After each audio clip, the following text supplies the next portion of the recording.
and the Grand Companies are moving to deal with the threat even as we speak.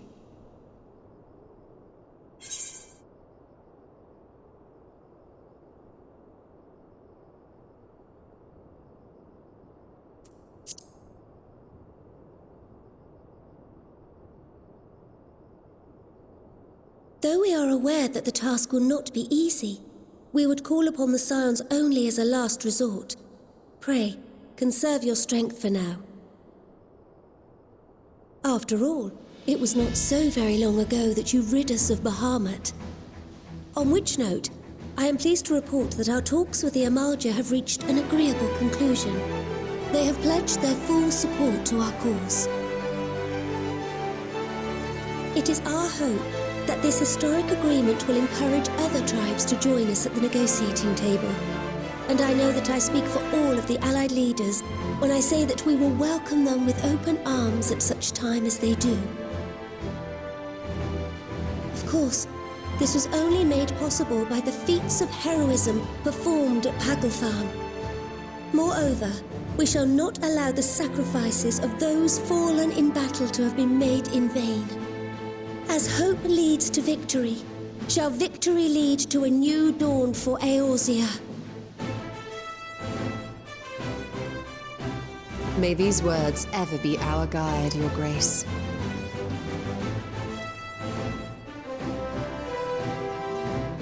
Now, if you will forgive me, I must consult with the Syndicate on the matter of our new allies' integration. Till next we meet, my friends, I bid you safe travels and blessed respite.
Welcome back.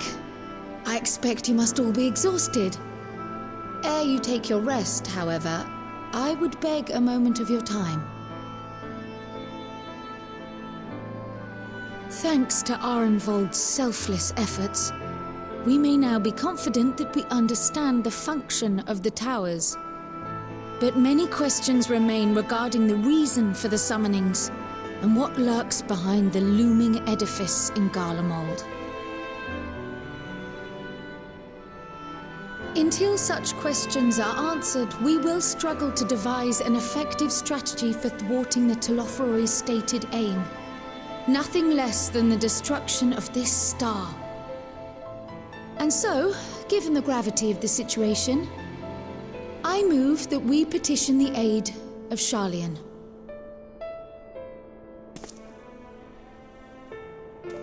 "'Tis possible the ancient knowledge preserved within our archives may hide a clue to our enemy's methods.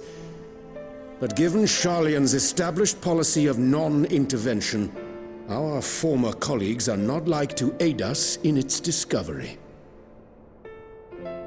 Oh, I well remember what they're like. The Forum's barefaced refusal to assist you in the days prior to the calamity must rank as Sharlayan's most shameful act since the Exodus. But were the final days to be reenacted, it would spell doom for us all.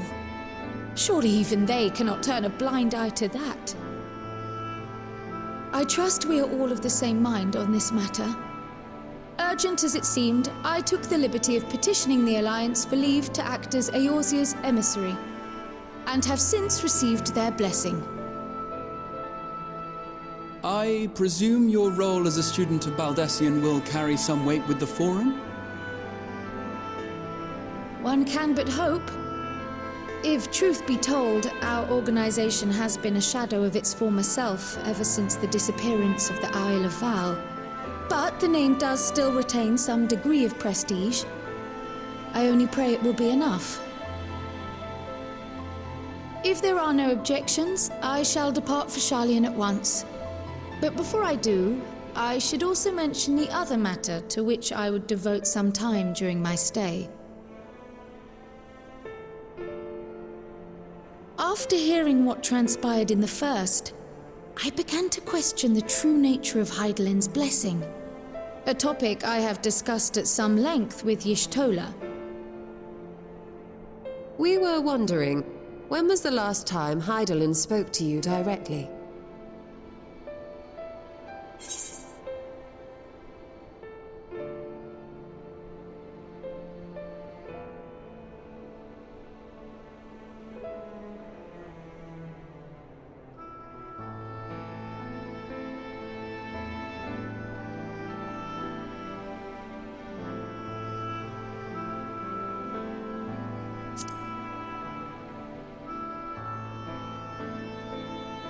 When you regained her blessing, was it not? But never since. Not in all your time in the first, when you faced the Unsundered, the very heart of Zodiark.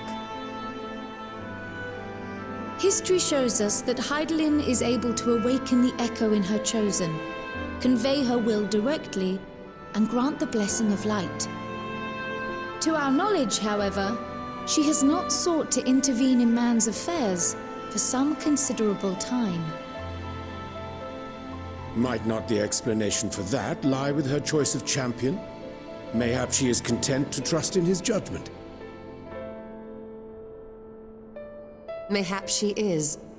But following my initial discussion with Kryl, I made inquiries of my own, and as far as I am able to tell, Hydaelyn has not made her will known to anyone. During my time in the First, the Oracle of Light spoke to me through Reen. But that was not the will of Hydaelyn. It was Minfilia herself. Indeed, and while she and Hydaelyn were inextricably linked, Minfilia yet acted of her own volition. A messenger, yes, but one who spoke with her own voice.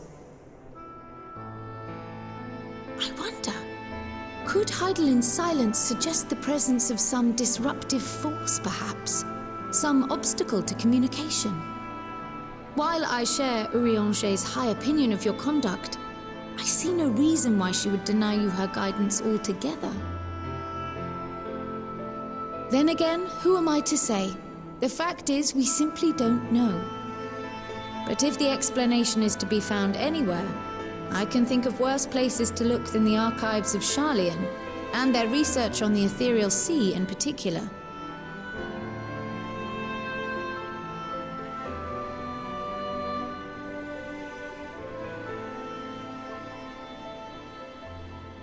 Resolved though I am to go, believe me when I say that I take no pleasure in the thought of leaving you a member short. Now, of all times. Estinian, we stand on the eve of a struggle that will decide the fate of this star.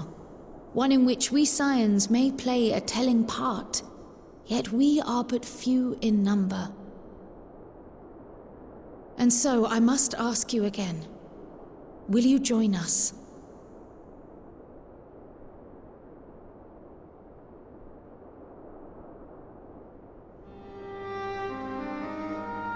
You see the world the way you want it to be. I see the world the way it is. You are idealistic to a fault. But I know you would never turn your back on those in need. Never close your eyes to their suffering. And somehow, your deeds lend truth to your words, giving the lie to my doubts in so doing. I have seen others draw strength from your belief. In Ishgard, in Alamigo, you inspired them to stand up and fight. To win, no less. And even when you lost those you held dear, you carried their spirit with you and made their memory your guiding light. The burden of so many hopes and dreams would be too heavy for most to bear.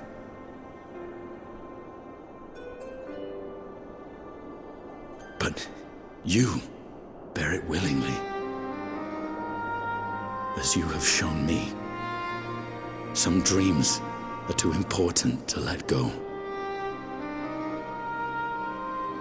If you have need of my strength, it's yours. After all you've done, how could I refuse?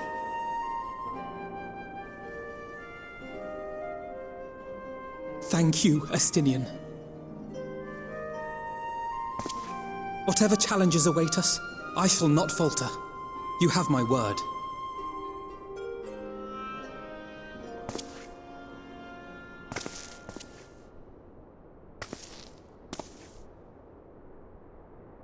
And now, I may bid you farewell. Safe in the knowledge that all is as it should be. In this little corner of the world, at least.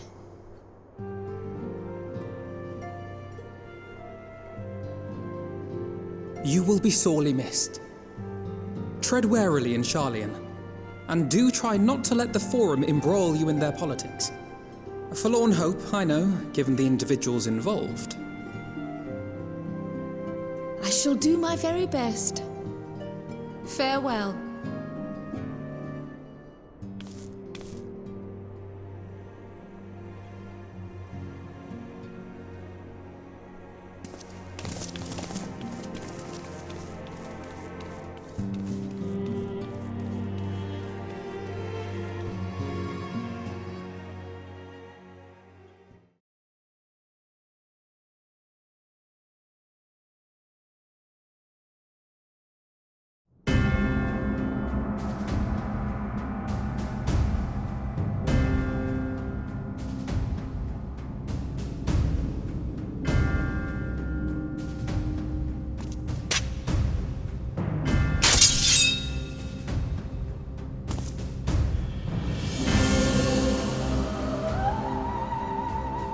Well, does this one meet with your approval?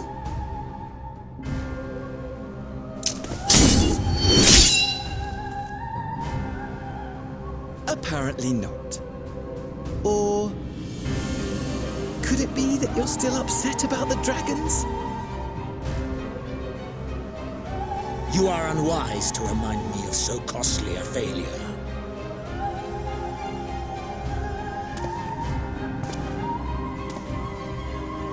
It will not affect our plans, I trust. Oh, hardly at all. Though, admittedly, the chances of us being able to procure any more Mericidian dragons are rather slimmer following Tiamat's reappearance.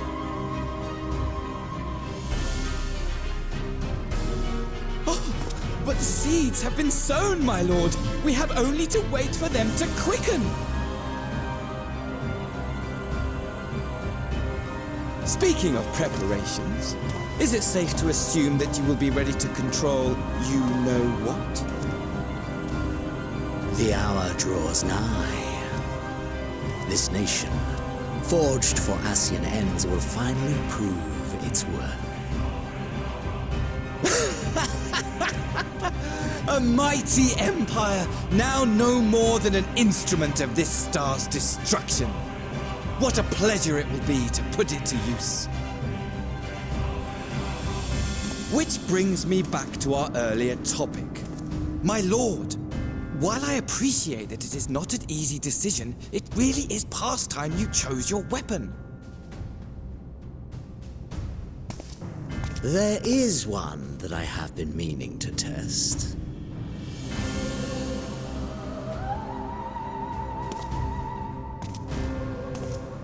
Well, not quite what I was expecting. Though I will say, it does seem rather apt.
Esteemed guests, you honor us with your presence.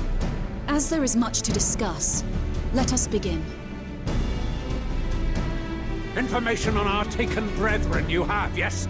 Hear it we would!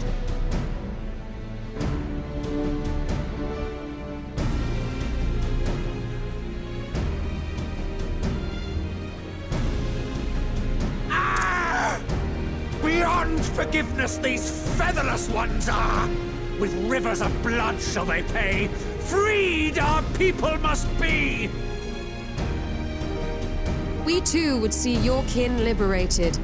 But ere we attempt their rescue, we must first find a means to negate the risk of tempering.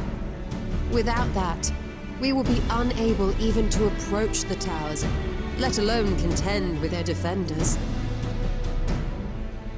If all else fails, I've always found cannonballs quite effective. And what of the prisoners? Would you see them slaughtered? Think for a moment. Ponder, consider, think. If Merlwyb truly intended to bombard the towers, she would have done so by now. Remember, we came here to find a solution together, did we not?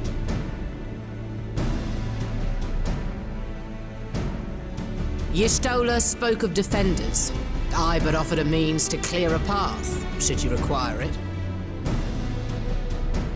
Given the enemy's capabilities, we will all need to play our part if we are to have any chance of success. For if any here should give less than their best, it will be to the cost of every living being on this star. A paragon, the Empire, our very gods. How can we hope to prevail against such odds? That our foe is formidable, none would deny. But our strengths are many and varied. In this chamber, I see masters of strategy, masters of magic, masters of the land, the air, and the sea. And together, there is nothing in creation we cannot overcome.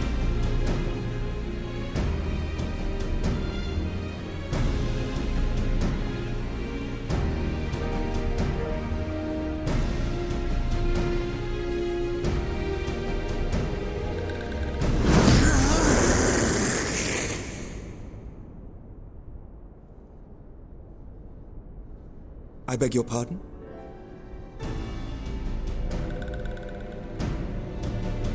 What is it, Soulwalker? Do not express your passion thus. A little quickly without deals, perhaps? Suffice it to say, I am proud to be counted amongst Eorzea's finest. We Sahagin will play our part. We kobolds have not forgotten the crimes the Overdwellers committed against us in the past.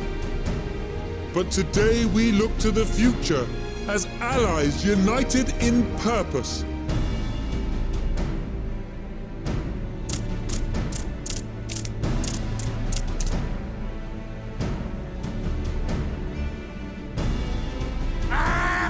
Make mock of the Ixal, the Paragon does! Turns kin into puppets! Pits brother against brother! Free them from his grasp, we shall! As Patriarch Zadar will attest, the Scions have granted us a means to free your brethren from their thraldom. This boon we will gladly share, that your people might never be enslaved again. We accept! We accept! Praise me!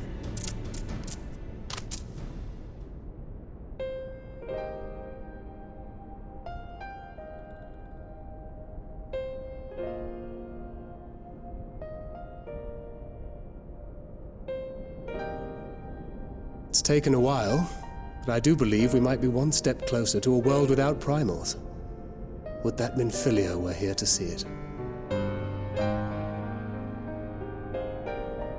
We still have a long way to go, and we're going to need a lot more Porksies. But we're moving in the right direction.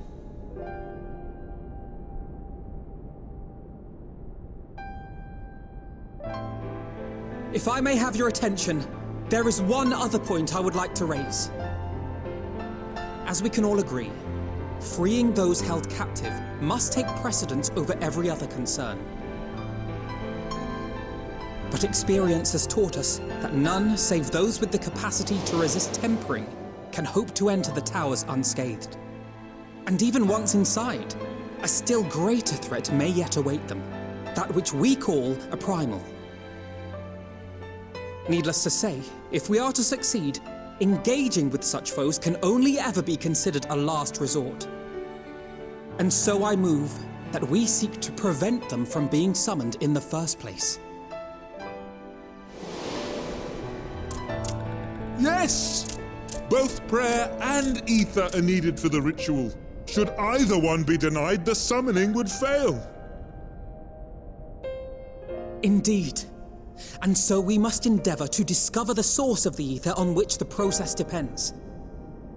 Do so, and it may present a way to halt the summonings, or perhaps even neutralize the towers entirely. A promising proposal.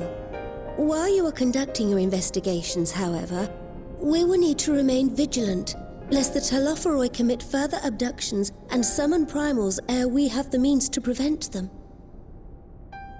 To stand a better chance of keeping our enemy at bay, we would do well to coordinate our defensive efforts, sending reinforcements to assist our neighbors when needed.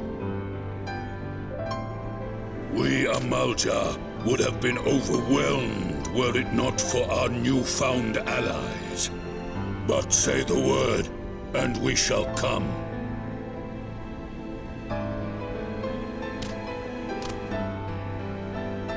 I see we are all in accord. But what are we to call this proud fellowship of ours? I submit that the honor of naming it should go to the scion whose brave efforts have done so much to unite Eorzea. What say you, my friend?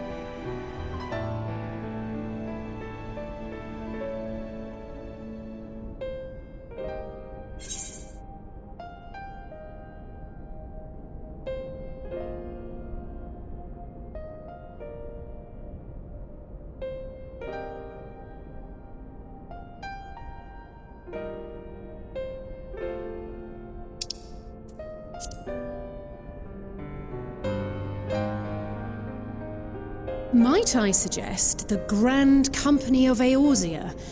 I remember a certain someone pondering it once upon a time, and it seems as fitting a name as any.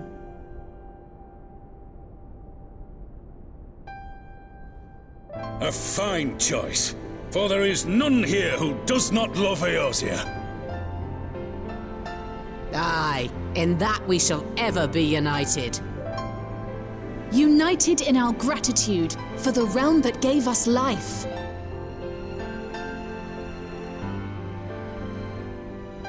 Then let it be recorded that on this day, the Grand Company of Eorzea was born.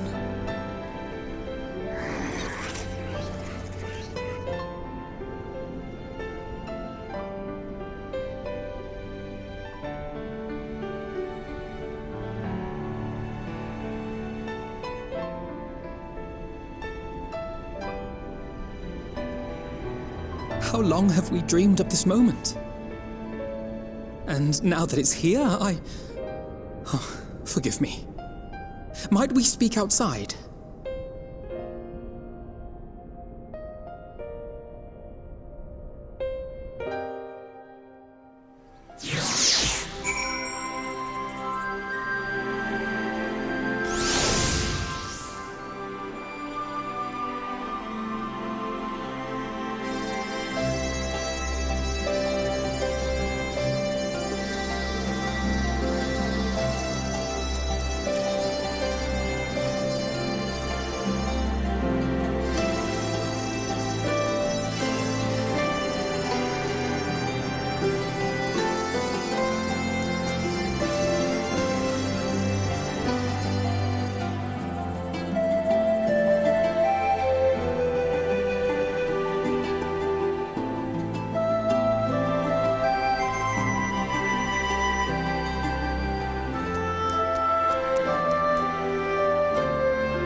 Thank you.